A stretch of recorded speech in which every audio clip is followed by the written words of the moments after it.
Bago tayo magsimula sa ating istorya, gusto ko munang magpasalamat sa inyo sa muling pakikinig. Habang pinapakinggan o binabasa mo ang kwentong ito, ikomento mo naman kung taga saan ka at anong oras ka nanonood ngayon. Nakakatuwang isipin na kahit iba-iba tayo ng lugar at oras, iisa ang dahilan natin kung bakit tayo narito, para damhin ang isang kwentong puno ng sakit, pagmamahal, at mga desisyong kayang baguhin ang buong buhay ng isang tao. Hindi lahat ng babaeng tahimik ay mahina.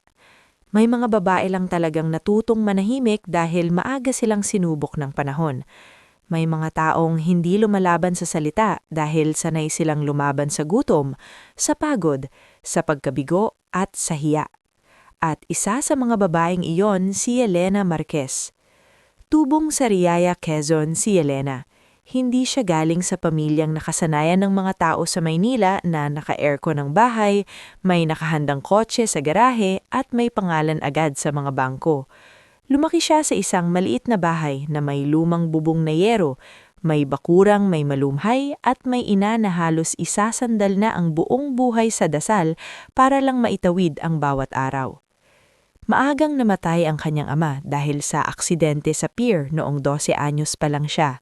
Simula noon, si Maringsol na lamang ang tumayong haligi ng tahanan nilang mag-ina, kasama ang bunsong kapatid ni Elena na si Tisoy. Pero nang humina ang puso ni Maringsol makalipas ang ilang taon, si Elena ang kusang umako sa responsibilidad ng tahanan. Hindi siya nagreklamo.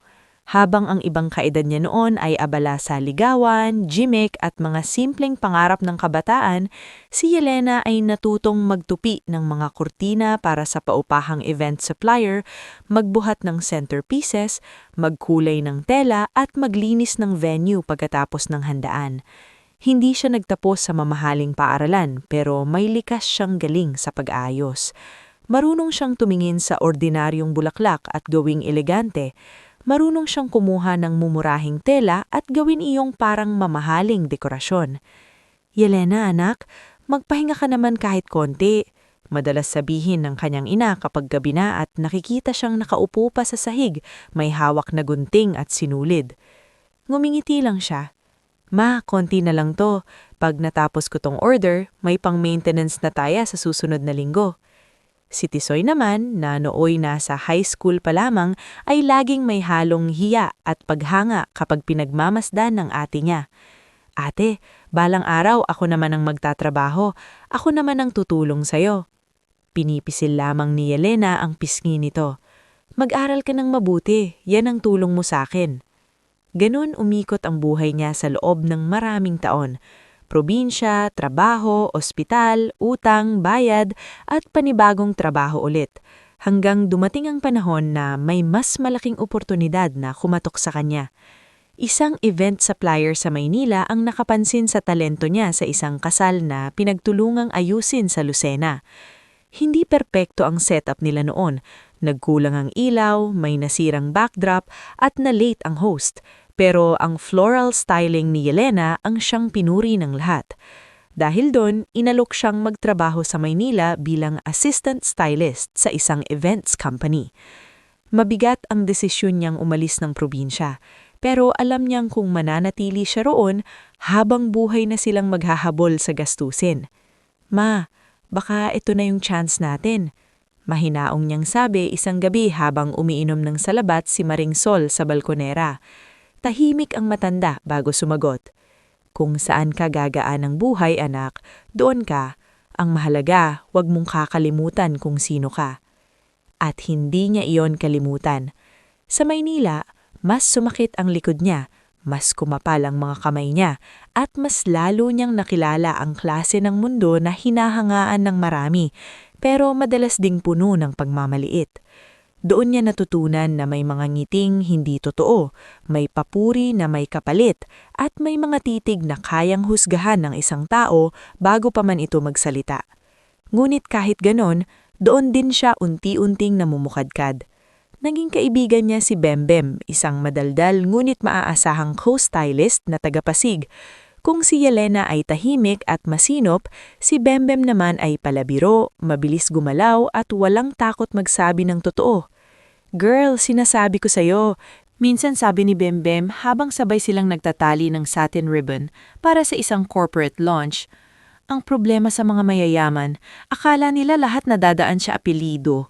Kung tutuusin, tayo ang nagpapaganda ng mga okasyon nila Napangiti si Yelena. Hindi naman lahat. Oo, hindi lahat, ani ni Bembem, pero marami. Isa sa mga proyektong nagpabago sa takbo ng buhay ni Yelena ay isang charity gala na inorganisa ng isang kilalang architectural firm sa Makati. Malaki ang event, puro mayayamang bisita, politiko, negosyante at mga socialite. Ang tema ay Old Manila Elegance, kaya halos 2 linggong pinighandaan iyon ng team nila. Doon niya unang nakita si Leandro Valles. Hindi ito kagaya ng inaasahan niyang anak mayaman na sanay mag-utos at mangmaliit. Naka-formal man ito, may kakaibang payak sa kilos. Madalas itong huminto sa gitna ng preparation para tingnan ang ginagawa ng staff, hindi para manigaw, kundi para umintindi. Ayos ba kayo rito? Tanong nito minsang nadatnan si Yelena na nag-iisa sa gilid ng venue. Inaabot ang mga puting rosa sa isang mataas na steel arch. Opo sir, matatapos din namin bago mag-6. Hindi agad umalis si Leandro. Tinignan nito ang arko, saka ang inayos niyang arrangement. Ikaw gumawa nito? Bahagyang nagulat si Yelena. Ako po at katin ko. Maganda, simpleng sabi nito. Hindi pilit, malinis tignan. Iyon lang ang usapan nila, pero hindi iyon basta papuri kay Yelena. Sanay siyang nakakarinig ng, okay, pwede na, o lagyan mo pa. Pero kakaiba iyong sinabi ni Leandro. Para bang may totoong pagtingin sa gawa niya, hindi lang sa resulta.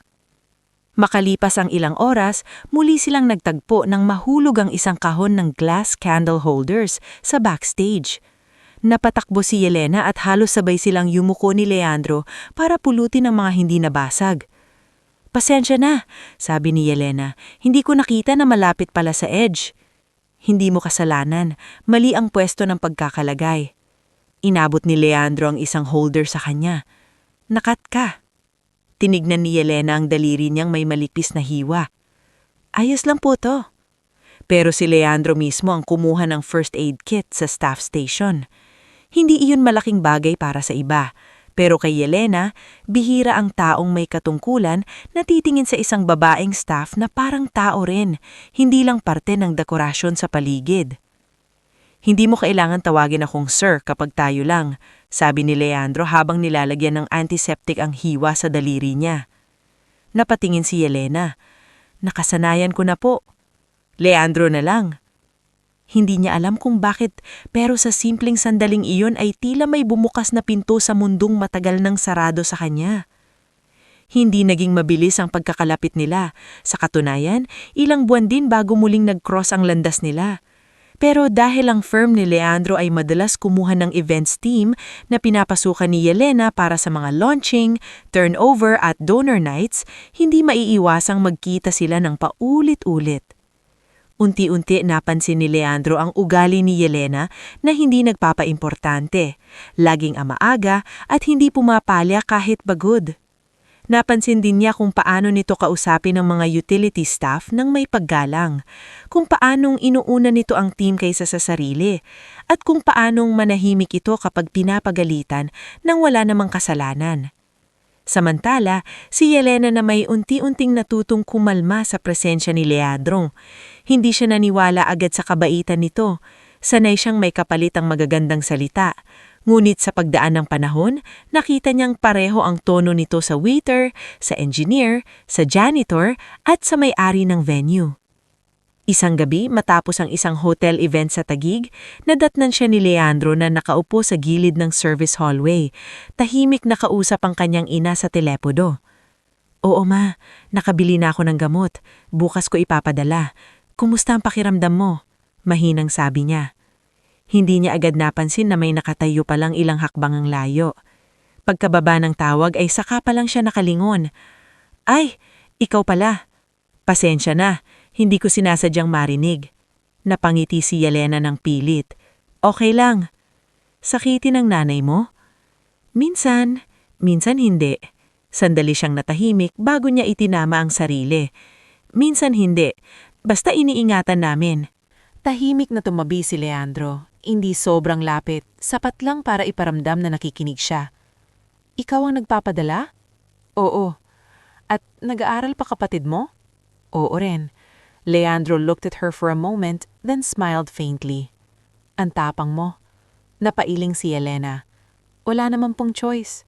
Minsan, ang pinakamahirap na tapang yung araw-araw mong ginagawa ng hindi ipinagmamalaki. Hindi sumagot si Elena, pero tumatak sa kanya ang linyang iyon. Doon nagsimulang lumalim ang ugnayan nila. May mga simpleng kape pagkatapos ng event, may mga pag-uusap tungkol sa mga pangarap, may mga pagkakataong pinakikinggan lang siya ni Leandro habang kinukwento niya ang tungkol sa probinsya, sa amoy ng lupa kapag umuulan, sa paborito ng nanay niyang suman, at sa pangarap niyang balang araw ay magkaroon ng sariling styling studio. At kapag nagkaroon ka na nun, anong ipapangalan mo? Tanong ni Leandro minsang nasa loob ng coffee shop na halos magsara na. Napaisip si Elena. Hindi ko pa alam. Ako alam ko na. Ano? Yelena, ngumiti si Leandro ng marahan. Kasi kahit anong ayos mo sa lugar, may marka mo. Napangiti rin siya ngulit kasabay niyon ay may kaba sa dibdib niya. Dahil sa unang pagkakataon matapos ang napakahabang panahon, may isang taong tumingin sa kanya hindi bilang obligasyon, hindi bilang tauhan, hindi bilang mahirap na kaawa-awa, kundi bilang babae. Ngunit hindi lahat ng nagsisimula sa liwanag ay nananatiling maliwanag. Dahil habang unti-unting lumalapik si Leandro kay Yelena, may mga matang nagsisimula na ring tumingin sa kanya ng may paghamak. Unang-una na roon ang ina ni Leandro, si Doña Celestina Valles. Nang unang beses siyang makita nito sa isang private dinner event kung saan naroon si Leandro, mula ulo hanggang paa siyang tinignan ng matanda bago malamig na nagsalita. Leandro, sabi nito habang hawak ang wine glass, sino ang batang yan? Hindi siya pinakilala bilang stylist, hindi bilang profesional, kundi parang isang bagay na aksidenteng nagpadpad sa maling lugar. Ma, si Elena, sagot ni Leandro. Kaibigan ko. Kaibigan. Iyon pa lamang ang kaya niyang sabihin nung mga panahong iyon, ngunit sapat na iyon para mapatingin ng mas matalimang matanda. Ah, maikling tugon ni Doña Celestina. Mukhang masipag. Hindi man direksahang pang-iinsulto, alam ni Elena ang klase ng tonong iyon, iyong tipong papuri kunwari pero may lamang paglalayo. Mula noon, nagsimula ng dahan-dahang sumikip ang paligid sa buhay ni Elena. Hindi pa yun lantaran, hindi pa yun sigaw o sampal o tuwirang paghamak, ngunit naroon na ang malamig na simula ng bagyong hindi pa niya alam kung gaano kalaki. At sa mga panahong iyon, wala pa siyang ideya na ang lalaking unti-unti niyang pinagkakatiwalaan ay nagmumula pala sa pamilyang sisirain sa kanya sa paraang hindi niya malilimutan habang buhay. Bago tayo magpatuloy sa ating istorya, gusto ko munang batiin ang bawat isa sa inyo na patuloy na nakikinig at nakikisabay sa emosyon ng kwentong ito. Ikaw na nanonood o nakikinig ngayon, i-comment mo naman kung taga saan ka at anong oras mo ito na simulang pakinggan. Nakakatuwang isipin na habang si Elena ay dumaraan sa pinakamabigat na yugto ng buhay niya, may mga taong tulad mo ring tahimik na nakiraramay, nakakaunawa, at patuloy na umaasa na balang araw, mananaig din ang dangnal sa gitna ng pang-aapi.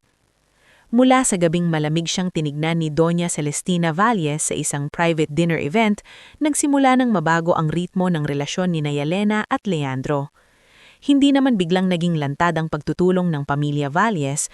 Sa katunayan, ang una nilang sandata ay hindi sigawan, kundi pino at masakit na pagmamaliit. Yung tipong pwedeng ipaliwanag bilang pag-aalala, pagiging praktikal, o pagiging mapanuri. Pero sa totoo lang, ay paraan para ipaalam kay Yelena na kahit kailan ay hindi siya kabilang sa mundong gusto nilang panatilihing para lamang sa mga gayahan nila. Sa mga sumunod na buwan, mas tumibay ang damdamin ni Leandro kay Yelena. Mas nakilala niya ang pamilya nito sa Quezon. Nakita niya kung paanong sinasalubong ni Maringsol bawat bisita kahit kapos sa ulam. Nakita niya kung paano magtrabaho si Tisoy sa maliit na computer shop tuwing weekend para may pambili ng libro. Nakita niya kung paano sa simpleng lamesang kahoy at ilaw na medyo kupas, mas may init at tunay na pagsasama kaysa sa malaking hapag sa mansyon ng mga Valles. Ako lang ba? Minsang, biro ni Leandro habang kumakain ng ginataang puso ng saging sa bahay nila Yelena, "O, mas masarap talaga ang pagkain kapag hindi ka tinitingnan ng mga tao kung tama ba ang hawak mo sa kubyertos." Napatawa si Maringsol. "Naku iho, dito kahit kamay pagamitin mo walang problema." Si Yelena naman ay napangiti. "Sa inyo kasi parang pati paghinga may tamang anggulo." "Ganun ba kalala?" tanong ni Leandro, bagyang natahimik. Hindi agad sumagot si Yelena. Tumingin lamang siya sa kanya, saka marahang nagsabi, "Hindi mo lang siguro napapansin kasi lumaki ka roon." Tinamaan si Leandro sa simpleng linyang iyon, hindi dahil galit si Yelena, kundi dahil totoo.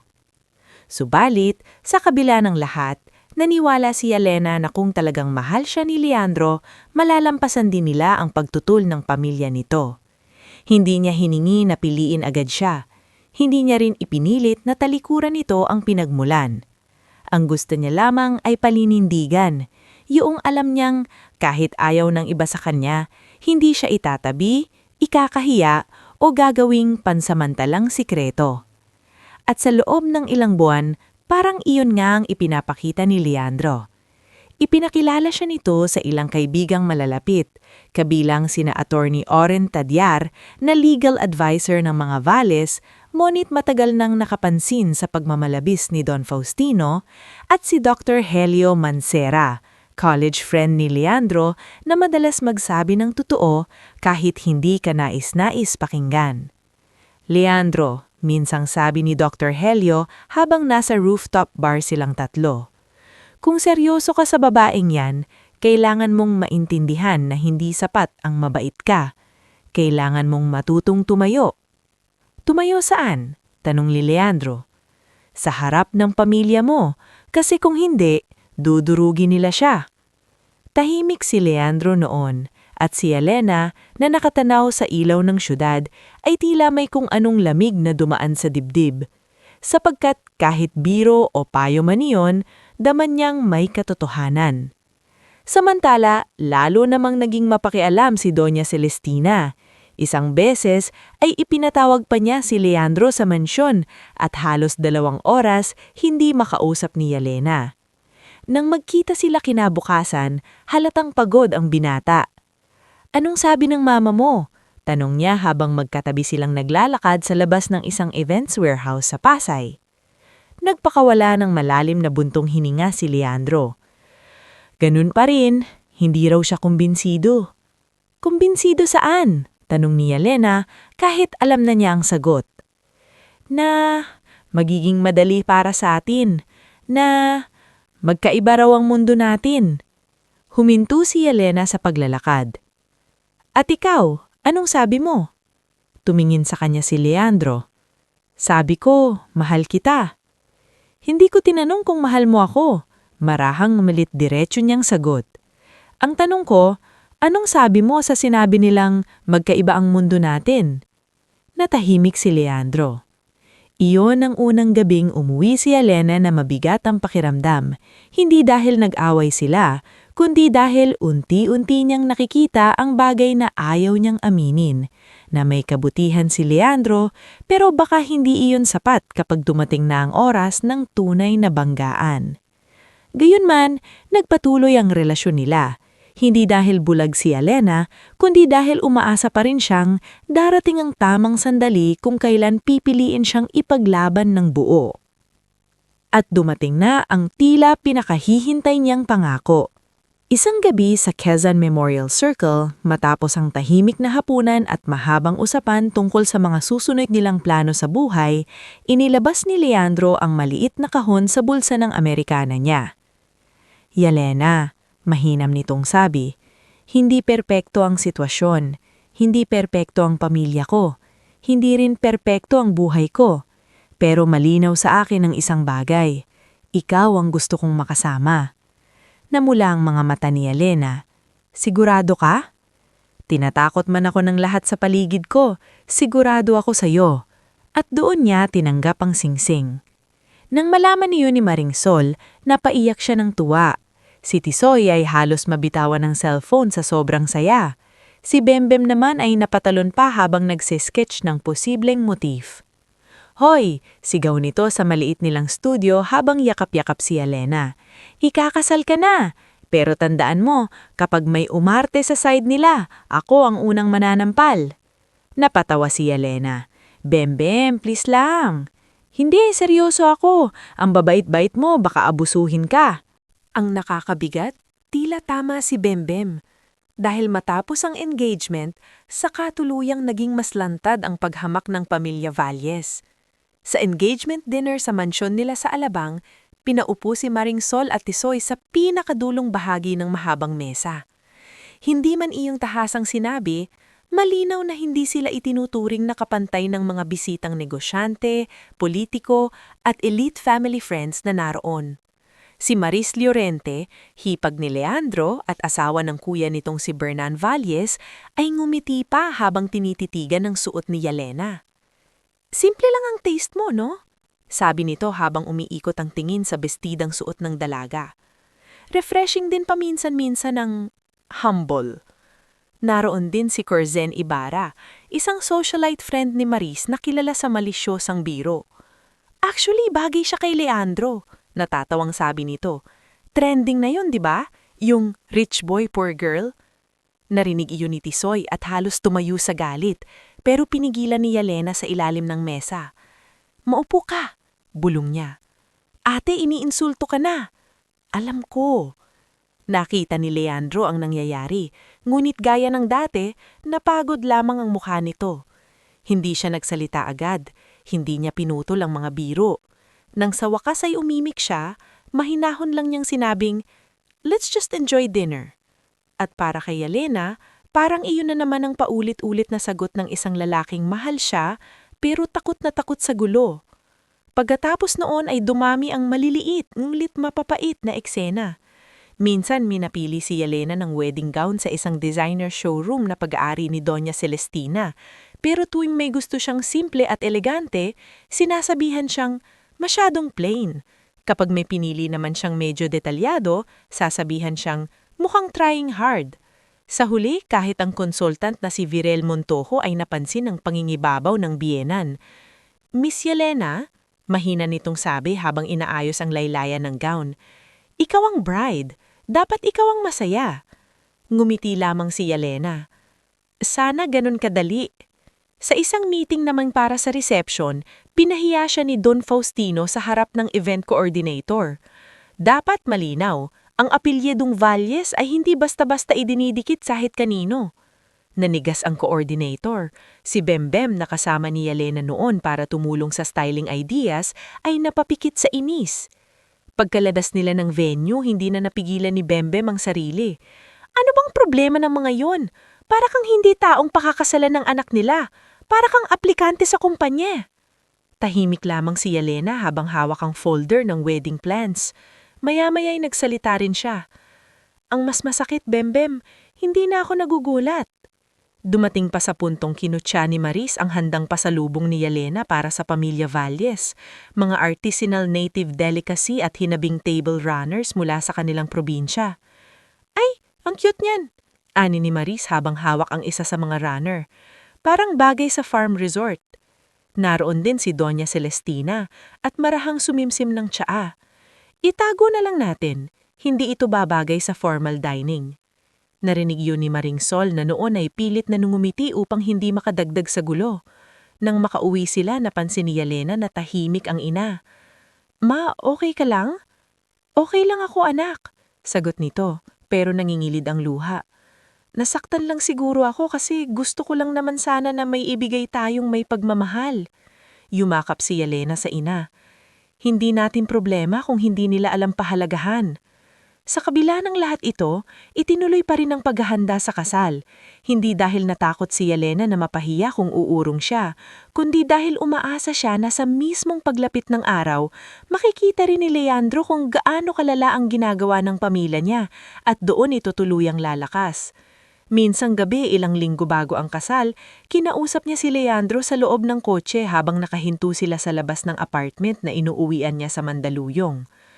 Leandro, marahan niyang sabi, sabihin mo sa akin ang totoo. Kaya mo ba akong panindigan kapag harap na tayo sa pinakamahirap na bahagi? Nagtagal bago sumagot ang binata. Oo, hindi ako nagtatanong para makarinig ng gusto kong sagot. Hinawakan ni Leandro ang kamay niya. Yelena, I love you. Alam ko. Kumalas siya ng marahan.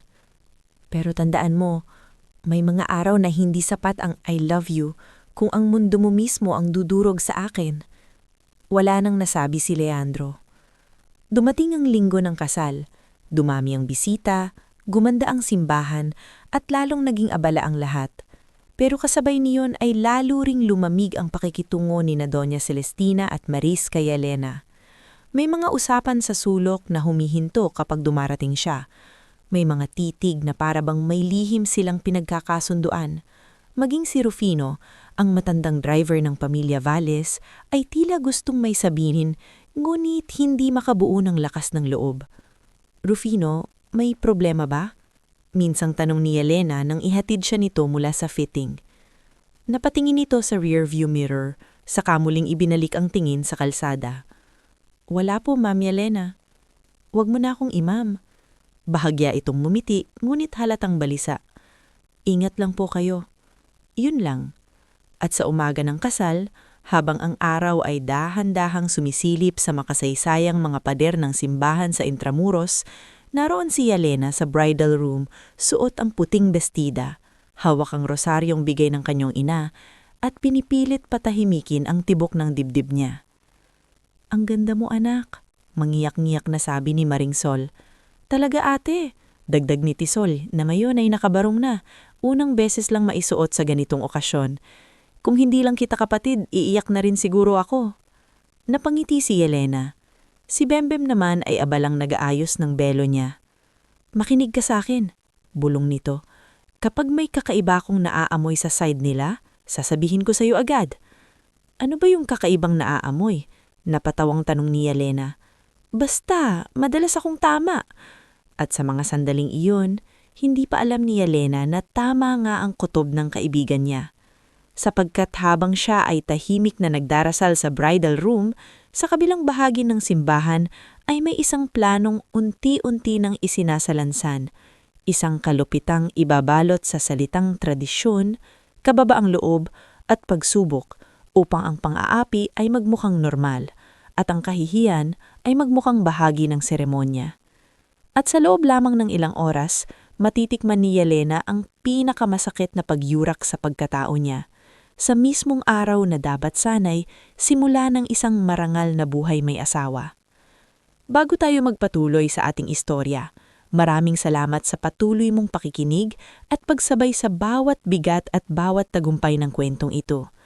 Ikaw na kasama namin ngayon, i-comment mo naman kung taga saan ka at anong oras ka nanonood o nakikinig. Nakakagaan ng pakilamdam isipin na sa bawat sugat na nararanasan ng ating bida, may mga taong handang sumaksi sa pagbangon niya.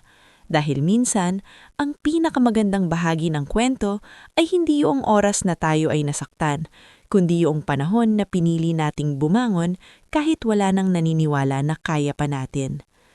Ang huling bagay na naramdaman ni Yelena bago siya tuluyang tumayo sa harap ng altar ay hindi hiya.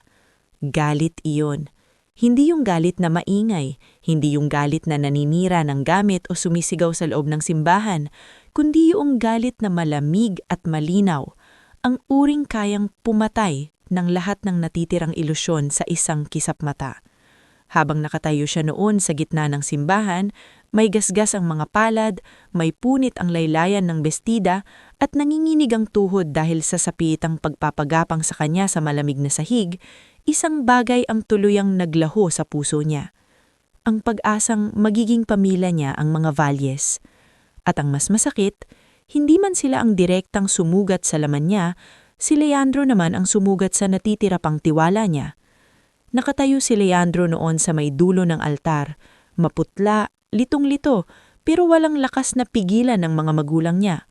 Nang sabi ni Doña Celestina na pamahiin lamang iyon, nang sabing simbolo iyon ng pagpapakumbaba ng isang babae sa pamilyang papasukin niya, nang sinabayan pa ni Maris ng mapanuksong, kung mahal mo talaga si Leandro, maliit na bagay lang ito. Gumalaw si Leandro. Hindi siya sumigaw. Hindi siya lumapit. Hindi niya iniharang ang sarili niya sa kahiyaan ng babaeng dapat sana'y poprotektahan niya. At iyon ang bagay na hindi kailanman malilimutan ni Elena. Tahimik ang simbahan pagkatapos niyang hubarin ang singsing at isa-isang bitawan ng mga salitang tuluyang nagpabagsak sa seremonyang pilit na itinayo ng pamilyang Valles. Hindi ako magiging asawa sa pamilyang kailangan ko pang gumapang bago ako ituring na tao. Iyon lamang ang sinabi niya. Hindi siya nagmura, hindi siya nagwala, pero sapat na iyon para manigas ang mga bisita. Si Maringsol ay humahagulgol sa upuan. Si Tisoy ay nakatitig ng masama kina Don Faustino at Maris na parang handang sugurin ng mga ito anumang oras. Si Bembem ay hindi na napigilan ng sarili at lumapit agad upang alalayan si Elena, habang si Sister Agnara ay tahimik na nakayuko, parang nagdarasal para sa isang kaluluwang pinaslang hindi sa kutsilyo kundi sa kahiyaan. "Elena, please," habol ni Leandro habang papalabas siya ng simbahan. "Makinig ka muna." Huminto si Elena ngunit hindi lumingon agad. Nang sa wakas ay humarap siya, puno na ng muhang hindi tumutulo ang mga mata niya. "Ngayon ka magsasalita?" tanong niya. "Hindi ko alam na gagawin nila yun." "Pero ginawa nila, sa harap mo, at wala kang ginawa." "Elena, hindi mo ako ipinaglaban." Nanginginig ang tinig niya pero hindi iyon mahina. "At huwag mo nang sasabihing mahal mo ako dahil kung mahal mo ako, bago pa dumamping ang tuhod ko sa sahig ng simbahang iyon, pinahinto mo na sana sila." Hindi na siya naghintay ng sagot. Sa labas ng simbahan, sumalubong ang matinding liwanag ng umaga, mga bulungan ng tao at mga camera phone na pasimpleng nakatutok mula sa malayo. Mabilis siyang ipinasok ni Bembem sa kotse. Sumunod sina Maringsol at Tisoy, habang si Rufino, ang matandang driver, ay tahimik na nagbukas ng pinto para sa kanila na may bakas ng matinding hiya sa mukha. "Dalhin mo kami kahit saan na malayo rito," mahina ngulit madiin na sabi ni Elena. "Opo, pasensya na po. Pasensya na po talaga." Sa biyahe walang nagsalita sa unang 10 minuto. Ang taming maririnig ay ang impit na hikbi ni Maringsol at ang mabigat na paghinga ni Tisoy na pigil sa galit. "Ate," biglang sabi nito, "hindi pwedeng matapos lang ito ng ganyan." Napapikit si Elena. "Hindi rin naman ako papayag." Napatingin sa kanya si Bembem. "Anong ibig mong sabihin?" Doon unang narinig ng mga taong pinakamalapit sa kanya ang tinig ng isang Yelena na hindi na basta iiyak lang at magtatago. Ibig kong sabihin, marahan niyang sabi habang pinupunasan ng mga palad na may sugat, "Hindi ako gaganti sa paraang iniisip nila. Hindi ako sisigaw sa media. Hindi ako maninira sa social media. Pero hindi rin ako mananahimik ng habang buhay. Hindi pwedeng isipin nilang kaya nila akong ipagapang ngayon tapos bukas ako na naman ang talunan." Pag-uwi nila ng apartment ni Elena sa Mandaluyong, hindi siya agad natulog.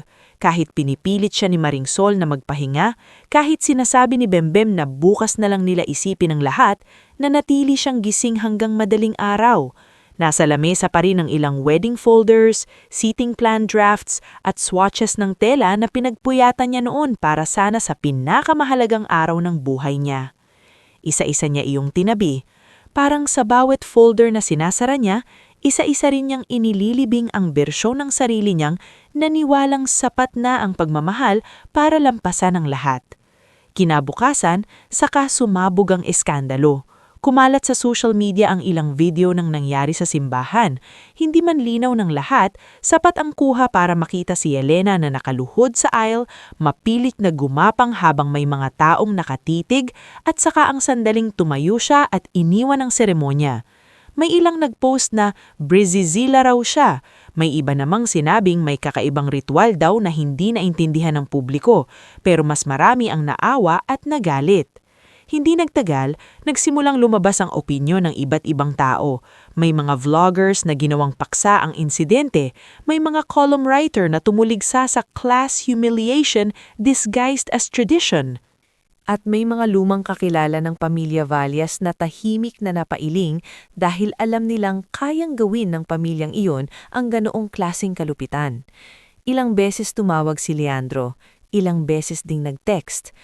Please, kausapin mo ako. Hindi ko ginusto ang nangyari. Pupuntahan kita. Ni isa sa mga yon ay hindi sinagot ni Yelena. Sa halip, makalipas ang 3 araw, nagpasyang umuwi muna siya sa Sariaya kasama sina Maring Sol at Tisoy. Ayaw na muna niyang makita ang Maynila, ang mga venue, ang mga ilaw, ang mga hotel lobby at hotel staff entrance na nagpapaalala ng mundong ginamit siyang dekorasyon habang hindi pa siya karapat-dapat sa harap ng mga mayayaman. Pagdating nila sa probinsya, sinalubong sila ng tiyahin niyang si Nursing Fe, isang balo ngunit matibay na babae na may lumang bodega sa gilid ng palengke. Nabalitaan ko ang nangyari, sabi nito habang inaalayanan si Maring Sol papasok ng bahay. At isa lang ang masasabi ko, hindi ka talo, Yelena. Nasa maling lugar ka lang noon. Sa unang linggo niya sa probinsya, halos wala siyang ginawa kundi matulog, gumising, tulungan ng ina at tumingin sa bakuran. Pero hindi pwedeng habang buhay siyang ganon. Kilala siya ni Bembem, kilala siya ni Tisoy, kilala siya ng sariling konsensya niya. Hindi siya yung klaseng tao na lulubog ng tuluyan. Isang hapon, nadatnan siya ni Tisoy na nakatitig sa mga lumang kahon ng tela at dekorasyong itinabi niya noon pang umalis siya papuntang Maynila. Ate, sabi ni Tisoy, alam mo bang maraming may gusto pa ring kumuha sa'yo para mag-ayos ng events? Napatingin siya. Ano? Inilabag ni Tisoy ang cellphone. Tingnan mo to, si Chef Pabling mula Lucena nag-message. May inaanak daw siyang debut next month. Ikaw raw agad naisip niya.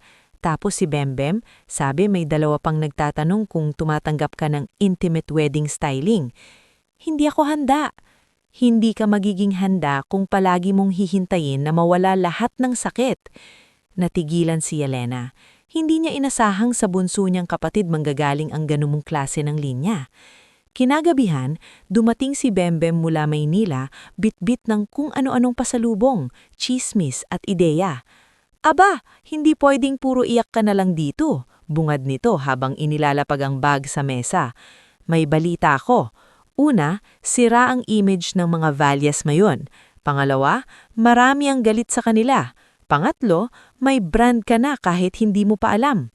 Irap si Yelena. Bembem, wag mo nang gawing marketing strategy ang trauma ko. Hindi ko ginagawang marketing strategy, sagot nito sabay upo. Ginagawa kong turning point. Tahimik si Yelena. Naglabas si Bembem ng notebook. Makinig ka, ang dami mong talento, ang dami mong pinagdaanan, at ang pinakamalaking pagkakamali nila, inakala nilang kapag pinahiya ka nila sa publiko, tapos na ang kwento mo. Hindi nila alam, doon palang nagsisimula. Sumingit si Nursing Fe mula sa kusina. May bodega ako roon sa likod ng palengke. Luma na pero matibay pa. Kung gusto niyong gawing workspace, ayusin natin. Talaga, tiyahin? Tanong ni Tisoy. Oo, kesa nakatenga. Kung magtatayo ang ate mo ng negosyo, doon siya magsimula. At sa unang pagkakataon matapos ang insidente sa simbahan, may munting apoy na muling simindi sa loob ni Yelena. Hindi iyon apoy ng paghihiganti pa, apoy iyon ng pagbangon. Ilang araw matapos nun, dumating si Attorney Oren Tadyar. Nang makita siya ni Yelena sa labas ng bahay nila, nagtaka siya. Bakit ka nandito? Hindi agad sumagot ang abogado. Sa halip, tumingin muna ito sa paligid tila sinisiguro kung may ibang makakarinig. May kailangan akong sabihin sa iyo at hindi ito tungkol kay Leandro. Kung tungkol ito sa pakiusap ng pamilya nila, wala akong pakialam. Hindi ako sugo nila, bumuntong hininga si Oren. Sa totoo lang, matagal ko nang gustong kumalas sa pamilyang iyon. Napakunot ang noon ni Yelena. Naglabas si Oren ng manipis na envelope. May mga dokumento akong nakita sa trabaho. Hindi ko pa pwedeng ibigay lahat agad, pero gusto kong malaman na may mga bagay sa negosyo ng mga Valyas na hindi malinis, mga charity funds na nililihis, mga supplier na hindi totoo, mga papeles na pinapapirma sa iba para maitago ang pera. Nanigas si Yelena. Bakit sinasabi mo ito sa akin? Dahil nakita ko ang ginawa nila sa'yo. At dahil sawa na akong maging tahimik. Kinuha ni Yelena ang envelope, ngunit hindi agad binuksan. At bakit ako? Dahil ikaw ang tao na may dahilan para hindi na matakot sa kanila. Matagal na hindi nagsalita si Yelena pagkatapos umalis ni Oren. Hawak-hawak niya ang envelope na parang may bigat na higit pa sa papel ang laman. Kinagabihan, binuksan niya iyon sa loob ng maliit na kwarto niya. May photocopies ng internal memos, supplier records at ilang bank notations na hindi niya gaanong naintindihan sa una. Pero sapat para maramdaman niyang hindi lamang pagmamataas ang problema sa pamilya Valles. May mas malalim pa pala roon. Pumasok si Bembem habang nakapatong ang mga papel sa kama. Ano yan? Tumingin si Helena sa kaibigan. Simula. Simula ng ano? Marahan siyang huminga. Ng buhay na ako ang may kontrol. At kung darating man ang araw ng paghihinti ko, hindi iyon magiging marumi, padalos-dalos o dahil lang sa galit. Gagawin ko iyon ng marangal. Gagawin ko habang unti-unti akong umaangat. Lumapit si Bembem at naupo sa tabi niya. So, anong una nating gagawin? Tumingin si Yelena sa bintana, sa dilim ng gabing iyon sa probinsya, sa katahimikang ibang-iba sa ingay ng Maynila at sa sigawan ng alaala ng simbahan. Pagkatapos ay mahina pero tiyak siyang sumagot. Magtatayo tayo ng sarili kong pangalan at sisiguraduhin kong balang araw kapag narinig nila iyon, hindi na nila maaalala ang babaeng pinaggapangan nila sa simbahan, kundi ang babaeng hindi nila nagawang durugin. Totoo yun. Dahan-dahan. Dahil ayaw na ni Yelena sa mabilis na pangakong walang pundasyon. Mas gusto na niya yung unti-unti pero matatag. Habang lumalaki ang Alaala Atelier, pinili rin niyang bigyan ng trabaho ang mga babaeng madalas isang tabi ng lipunan. Isinama niya bilang assistant sina Mirel, isang biyudang may 2 anak, si Jasper, working student na mahusay sa calligraphy, at si Onay, dating utility worker sa isang resort na tinanggal ng magkasakit. Para kay Yelena, ang negosyo ay hindi lang dapat para sa kita, kundi para sa pagbibigay ng dignidad sa mga taong katulad niyang minsang minaliit. Ate Yelena, minsang tanong ni Mirel habang gumagawa sila ng centerpiece para sa isang kasal sa San Pablo. Ba't po kayo pumapayag gumuha ng mga katulad namin? Yung iba pong may negosyo, ang hanap laging may experience. Huminto si Elena sa paghiwa ng stem ng puting lisianthus. Kasi may mga taong hindi naman kulang sa sipag. Kulang lang sa pagkakataon. Hindi lang negosyo ang umuusad sa buhay niya.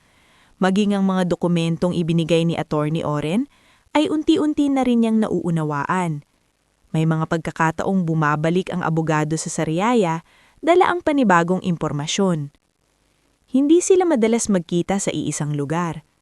Minsan sa lumang kapihan sa Candelaria, minsan sa isang gasolinahan sa highway, minsan sa maliit na law office ng kakilala ni Oren sa Lucena. Hindi biro ang kalaban mo rito, sabi ni Oren habang inilalatag ang ilang photocopies ng records sa mesa ng kapihan. Hindi ko naman sila aatakihin ng basta-basta, sagot ni Yelena. Gusto ko lang na kapag dumating ang oras, tama ang magiging laban. Tumanggo si Oren, at yan ang dahilan kung bakit sa'yo ko ito ipinagkakatiwala. Hindi ka padalos-dalos. May isa pang bagay na nagbago sa buhay ni Yelena. Unti-unti na rin siyang natutuhang hindi matakot sa katahimikan. Noon, kapag tahimik ang paligid, bumabalik sa isip niya ang simbahan, ang malamig na sahig, ang mga matang nakatingin, at ang katahimikan ni Leandro. Pero sa paglipas ng halos 2 taon, hindi na ganoon kabigat ang bawat gabi. May mga sugat na hindi tuluyang nawawala, pero may mga sugat ding natutuhang tumigil sa pagdurugo. Isang mahalagang pagbabago ang dumating nang makatanggap ang Alaala Atelier ng imbitasyon mula sa isang heritage hotel sa Laguna para mag-present ng styling proposal sa isang malaking eco-luxury wedding expo. Hindi yun pangkaraniwan. Ang mga event supplier na kasali ron ay pawang kilala na sa industriya.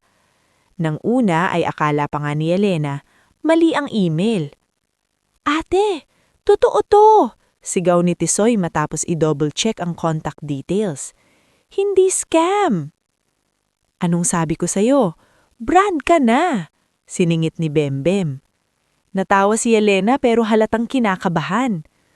Huwag mo muna akong buhatin, baka madapa ako. Hindi ka madadapa, sagot ni Bembem. Hindi ka na gaya ng dati. Sa expo na yon, niya unang nakilala si Simeon Berbera. Isa ito sa mga featured exhibitors dahil sa kumpanya nitong gumagawa ng sustainable furnishings at custom decor pieces gamit ang reclaimed wood at local materials. Hindi ito flashy. Wala itong entourage na maingay. Wala ring yabang sa kilos. Nakasuot lamang ito ng simpleng, ngunit maayos na long-sleeved polo. At habang ang ibang negosyante ay abala sa pagpapakitang gilas, si Simeon ay isa-isang kinakamusta ang staff niya kung nakakakain na. Napansin siya ni Yelena nang tinulungan nito ang isang utility worker na natabig ang isang stack ng wooden placards. Dahan-dahan lang, sabi ni Simeon sa worker. Ayos lang, hindi yan ikalulugi ng araw natin. Hindi niya alam kung bakit, pero parang may kung anong pamilyar sa klase ng kabaitan iyon. Hindi dahil katulad ito ni Leandro, kundi dahil kabaligtaran. Wala rito ang tensyon ng taong mabait lang kapag walang naniningin. Kay Simeon, natural ang paggalang. Nagharap sila ng hapon ding iyon nang mapadaan si Simeon sa booth ng Alaala Atelier. Nakatingin siya sa gawa nilang installation, isang kombinasyon ng cappies, native textiles, at soft white florals na may napakalinis ngunit mayamang dating. Sa inyo ito? Tanong nito. Opo. Hindi ito mukhang pilit, sabi ni Simeon. May restraint. Maraming stylist ang takot sa katahimikan ng design. Kayo parang alam niyo kung kailan titigil. Bahagyang napangiti si Alena.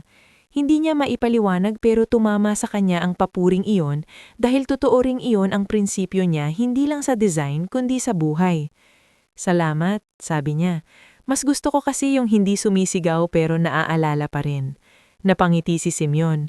Magandang philosophy. Nag-usap sila ng ilang minuto lamang tungkol sa craft, local materials at kliyente na pareho nilang gustong suportahan. Yung mga may pagpapahalaga sa kalidad at kwento, hindi lang sa social media photos. Wala iyong mali siya. Wala ring nakakailang na lambing. Ngunit nang umalis si Simeon sa booth nila, napansin ni Bembem ang titig ni Yelena. Oy, pang-aasar nito. Sino yon? Exhibitor. Hindi ako tanga. Sino yon sa mata mo? Wala, sagot ni Yelena sabay talikod. Sige. Pagkatapos ng expo, nagpadala si Simeon ng formal inquiry. May kliyente raw siyang naghahanap ng styling partner para sa isang high-profile private event sa Tagaytay. Hindi man personal ang tono ng mensahe, malinaw na pinili niyang Alaala Atelier ang irekomenda. Malaking proyekto iyon, hindi lang sa halaga kundi sa exposure. Tinanggap iyon ni Yelena ng may halong kaba at saya. Samantala, sa kabilang banda, lalo namang nababasag ang mundo ng mga values. May mga balitang umatras ang ilang investors, may mga charity board members na humihingi na ng audit. Isang beses ay napanood pa ni Tisoy sa online news ang pangalan ni Don Faustino na naiuugnay sa mga questionable foundation disbursements. Hindi pa iyon ang pinakamatinding pagbagsak, pero nagsisimula ng manginig ang pundasyon ng pamilyang minsang akala mo'y hindi kayang galawin ng kahit sino. At habang nangyayari iyon, sumulpot na naman si Leandro. Hindi sa maringhal na paraan, hindi rin sa biglaang pagpunta sa bahay nila. Nagpadala muna ito ng sulat sa pamamagitan ni Rufino. Nang mabasa iyon ni Yelena, tahimik lang siyang nakaupo sa likod ng atelier. Hindi ako humihingi ng kapatawaran agad. Alam kong wala akong karapatang asahan iyon. Pero gusto ko lang malaman mo na araw-araw kong dinadala ang kahihiyan ng araw na iyon. Hindi kita naprotektahan at wala akong palusot para roon. Hindi niya agad itinapon ang sulat, pero hindi rin siya sumagot. Pagkaraan ng ilang linggo, muling dumating si Rufino. Ma'am, Yelena, sabi nito habang nakatayo sa labas ng atelier. Nandito po ako hindi para manggulo. May gusto lang po sanang ipaabot si Sir Leandro. Kahit 5 minuto lang po. Natahimik si Alena. Naroon si Bembem sa loob, nag-aayos ng dried leaves at halatang handang sumabat anumang oras. Si Maringsol naman ay mula sa pinto ay tahimik lang na nakamasid. Sabihin mo sa kanya, mahinahong sabi ni Yelena, na kung ang dala niya ay paliwanag, huli na siya. Kung tawad, narinig ko na sa sulat. Pero kung pagbabalik, wala na yon.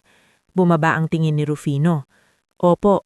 Bago ito umalis ay tumingin ito kay Yelena na parang ama na lihim na humahama sa tibay ng isang anak na hindi niya kadugo. Ibang-iba na po kayo ngayon. Hindi niya iyon sinagot si Yelena.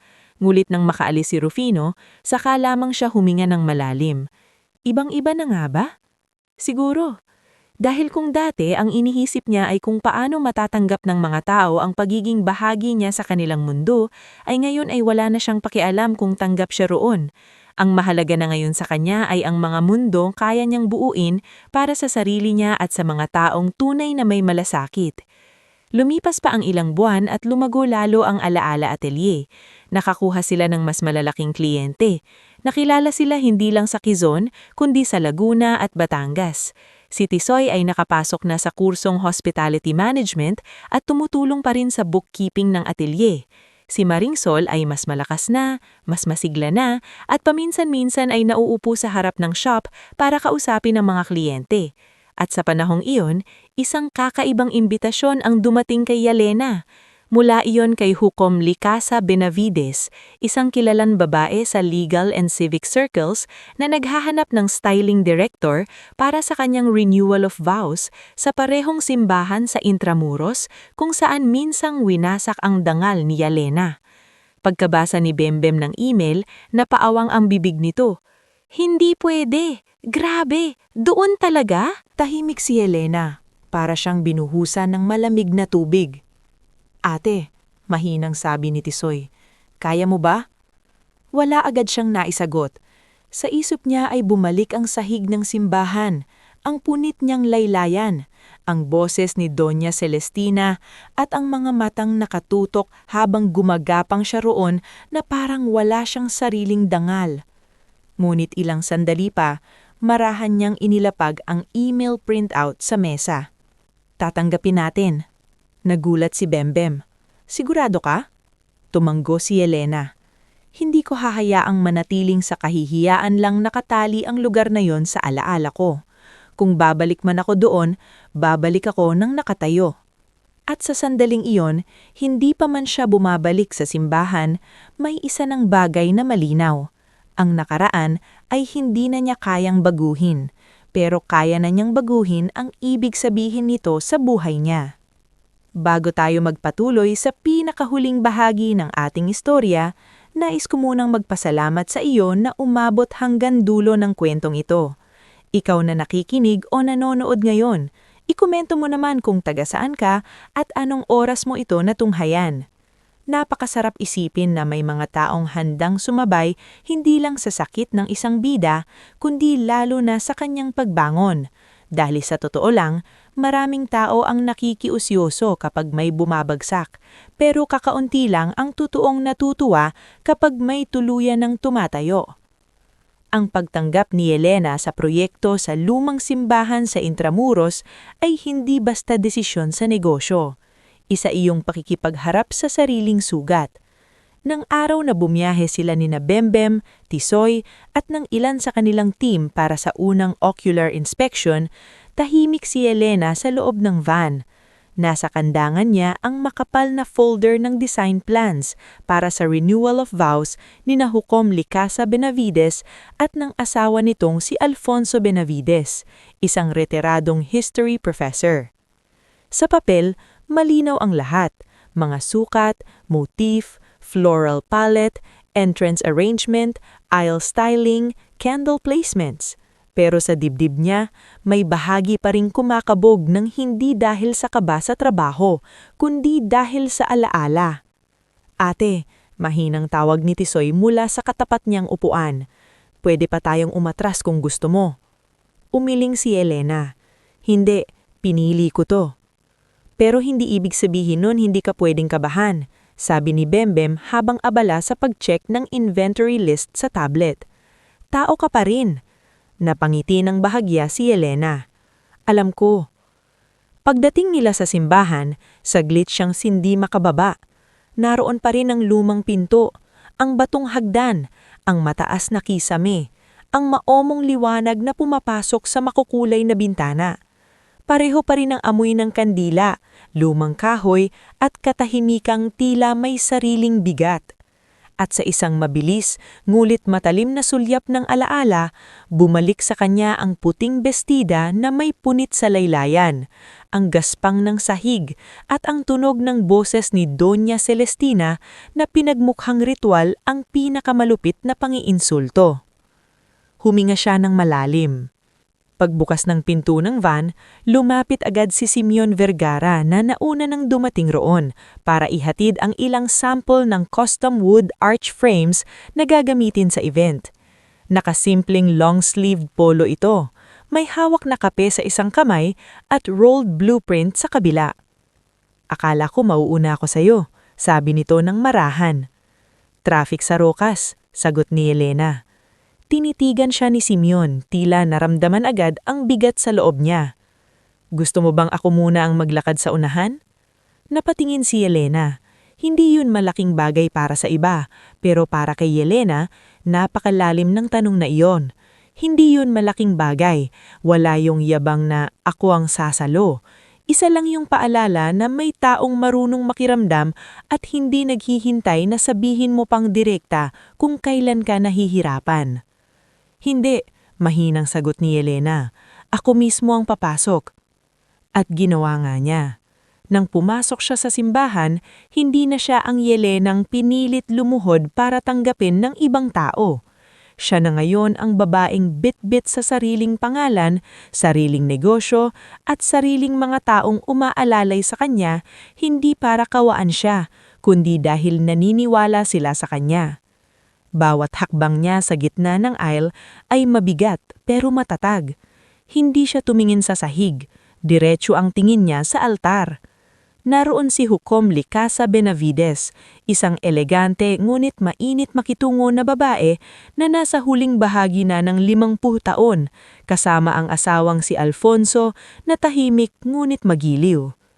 Miss Marquez, nakangiting sabi ng Hukom habang lumalapit. Matagal na naming naririnig ang pangalan mo. Ang sabi ng anak ko, kung gusto raw naming maganda pero may puso ang seremonya, ikaw ang kunin namin. Maraming salamat po sa tiwala, sagot ni Yelena. Naglakad sila sa loob ng simbahan habang ipinapaliwanag ni Hukom Licasa ang gusto niya. Hindi sobrang marangya, hindi sosyal na pilit, kundi marangal, payapa at may pag-aalala sa mga taon ng kanilang pagsasama bilang mag-asawa. Alam mo, sabi ng Hukom habang pinagmamasdan ng altar, hindi biro ang umabot sa 30 taon ng kasal.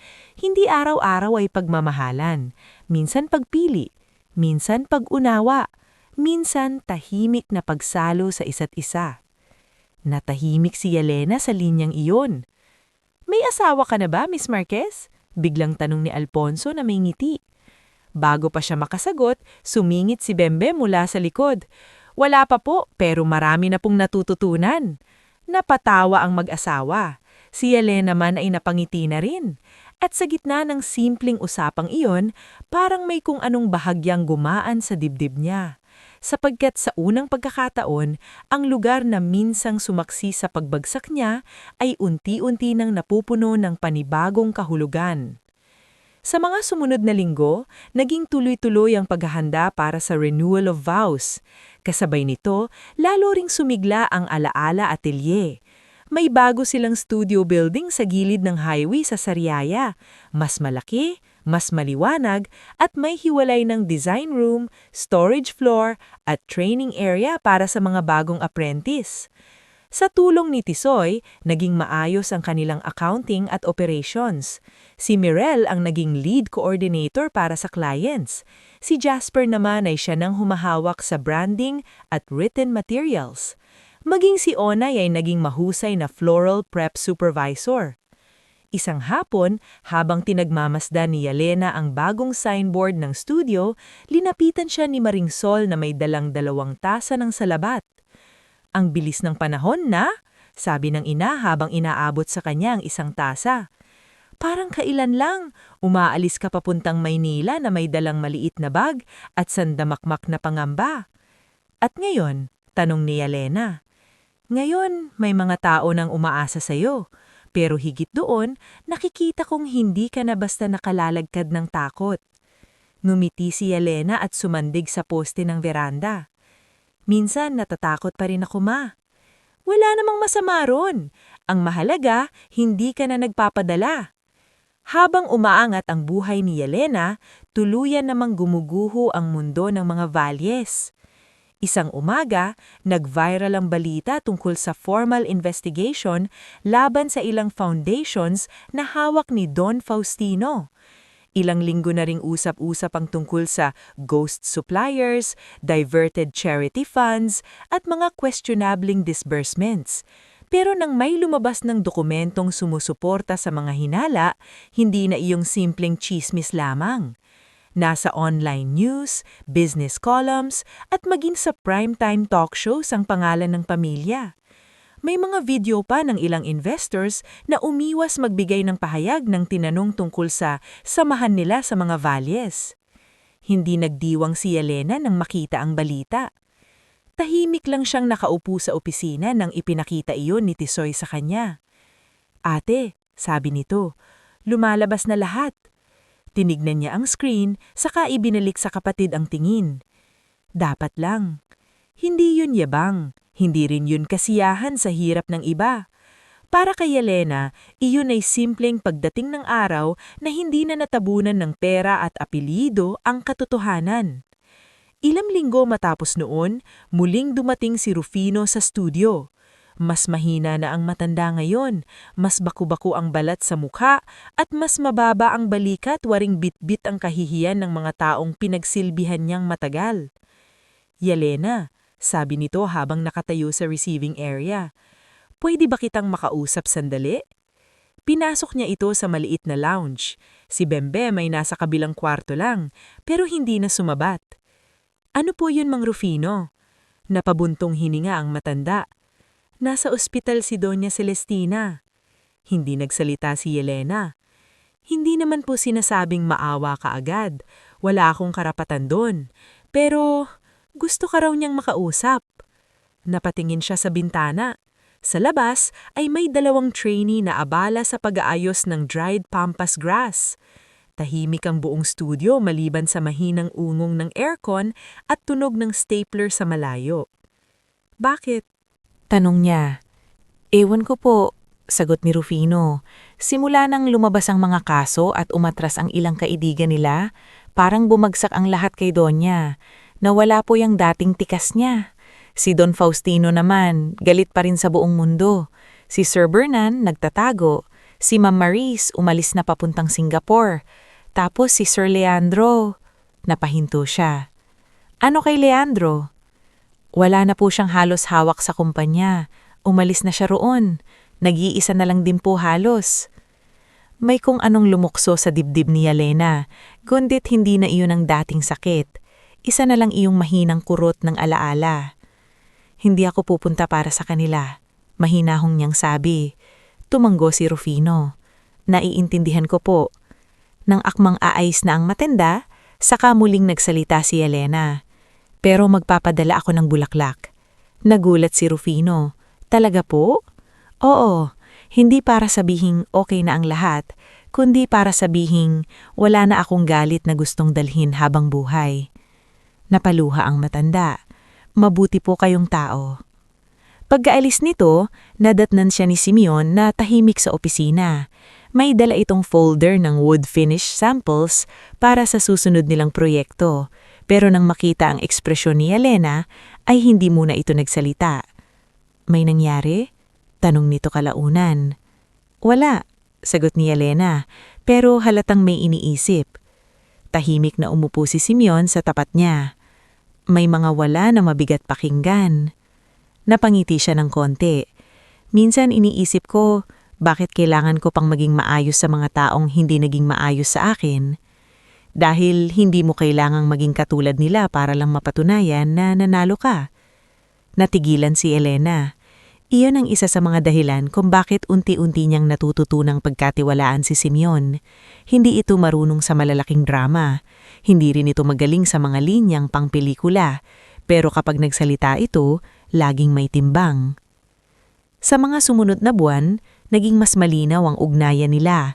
Hindi pa rin mabilis, hindi pa rin padalus-dalus. May mga dinner matapos ang site visits, mga tahimik na usapan tungkol sa pamilya, mga aminin na parehong may takot pa sila sa maling desisyon. Ikinuwento ni Simeon kung paano rin siyang niloko noon sa negosyo ng dating partner niya at muntik mawala ng lahat. Ikinuwento naman ni Elena ang mga gabing hindi siya makatulog matapos ang nangyari sa simbahan. Hindi kita mamadaliin, sabi ni Simeon minsan na nasa veranda sila ng studio habang umuulan sa labas. Tumingin si Elena sa ulan. Bakit ang dali mong intindihin? Siguro dahil matagal ko ring hinintay na may umintindi sa akin noon. Doon nagsimulang lumalim ang pagtingin niya kay Simeon, hindi dahil pinilit siyang mahalin ulit niya, kundi dahil pinayagan siyang gumaling muna. Dumating ang araw ng renewal of vows ni Nahukom Likasa. Punong-puno ng liwanag ang simbahan, gundit hindi nakakasakalang dekorasyon. Malinis ang aisle na may puting bulaklak at kapis accents. Sa altar ay may kahoy na arko na ginawa ng team ni Simeon, pinagsamang tibayan at hinahon. Ang buong simbahan ay parang hindi lang maganda, kundi mapayapa. Eksaktong gusto ni Elena. Habang naglalakad si Hukom Likasa papasok sa aisle, napatingin ito kay Elena na nasa gilid at marahang tumanggo, tila nagpapasalamat. At sa sandaling iyon, napagtanto ni Elena na nagawa niya. Nakabalik siya sa lugar na iyon nang hindi nababali. Nakagawa pa siya roon ng isang alaala na hindi na tungkol sa kahihiyan, kundi sa paninindigan. Pagkatapos ng seremonya, lumapit sa kanyang hukom. Miss Marquez, sabi nito habang hawak ang kamay ng asawa, napakaganda ng ginawa mo, pero higit sa lahat, ramdam naming may respeto sa bawat detalye. Para bang alam mo kung gaano kasagrado ang lugar na ito. Bahagyang nangilid ang luha sa mga mata ni Elena. Salamat po. Hindi na niya kailangang sabihin ang buong kwento.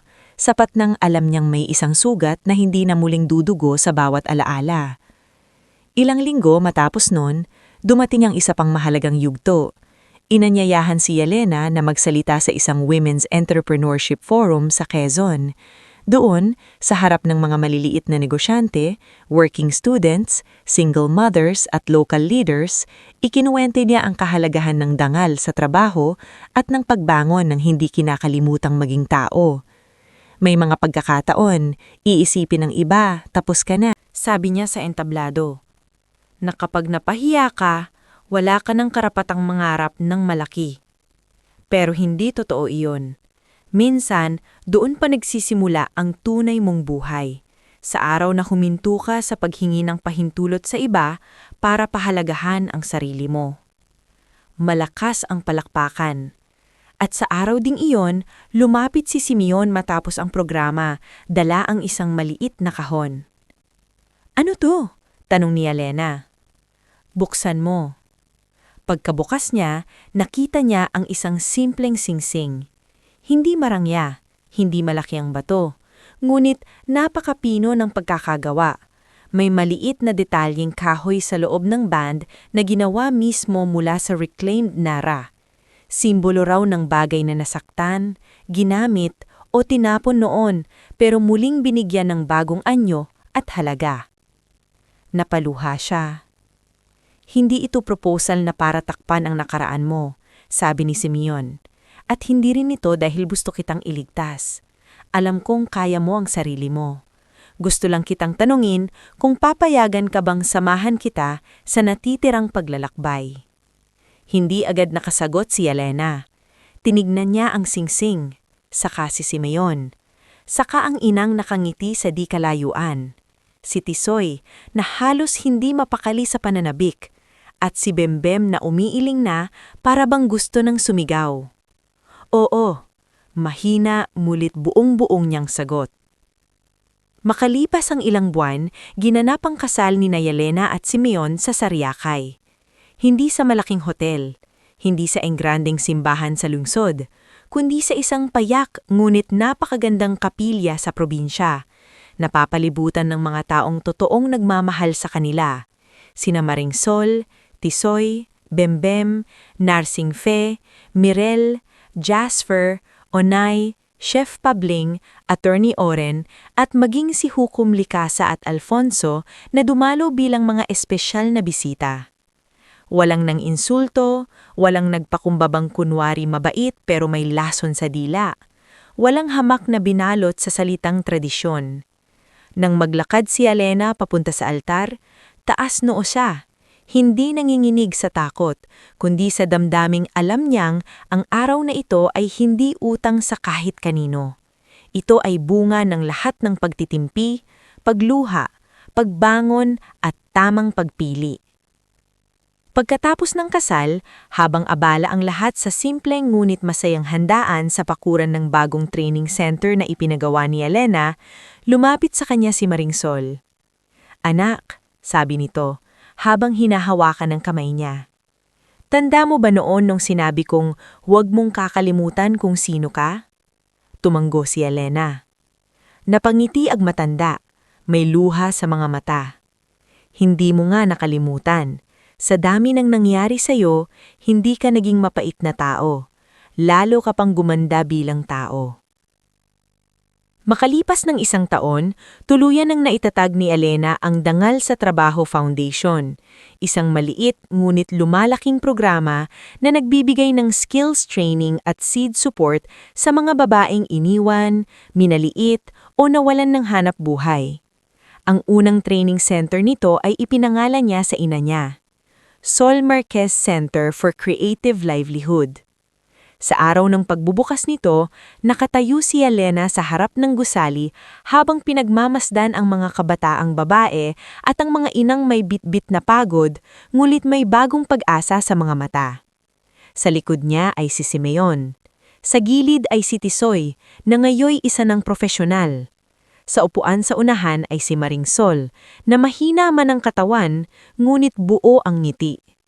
At sa tahimik na sandaling iyon, naalala ni Elena ang sarili niyang minsang pinaggapang sa sahig ng simbahan. Hindi na masakit. Dahil ang babaeng iyon ay wala na roon. Ang nasa harap na ngayon ng lahat ay isang babaeng hindi ginapi ng kahihiyan, hindi nilamon ng galit, at hindi nagpatalo sa pangmamaliit. Ang kanyang paghihigan ay hindi skandalo, hindi sigawan, at hindi paninira. Ang pinakamatinding ganti niya ay mabuhay ng mas marangal, mas buo, at mas matagumpay kesa sa mga taong minsang naniwalang kaya siyang yurakan. At habang unti-unting naglalakad si Elena sa harap ng training center na ipinangalan sa kanyang ina, dama niya sa bawat hakbang na tuluyan ng nagsara ang lumang sugat ng nakaraan.